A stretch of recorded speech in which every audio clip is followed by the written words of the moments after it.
Yes, Jonathan, do stay with us. We have some further updates.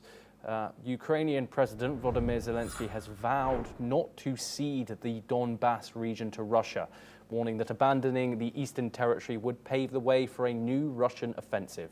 Speaking to journalists on Tuesday, Zelensky said Donbas serves as a springboard for future attacks and that giving it up under pressure would start a third war in Ukraine.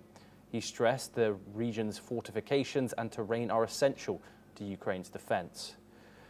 Jonathan, given the backdrop of these talks, which are highly anticipated, of course, what are your thoughts on the escalating violence coming out of the region, the escalating aerial attacks coming over from both sides, and how do you think that's going to fease with the statement that Putin wants peace? I don't believe Putin wants peace. Putin may want peace, but on Putin's terms, which are, being realistic about it.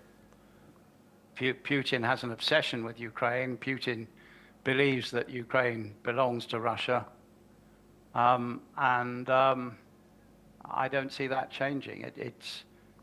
Putin may want peace, but he wants it on his own terms, which are certainly not acceptable to Zelensky, not acceptable to the Europeans, and I would think not acceptable to Donald Trump, although Donald Trump has to find a way of coming out of the Helsinki meeting on Friday with his reputation preserved. And let's remember that he probably wants to get a Nobel Peace Prize out of this. I understand that there are about 340 candidates for Nobel Peace Prize, including Donald Trump. That's the outlook. I don't think that Putin genuinely wants to give any concessions to Zelensky.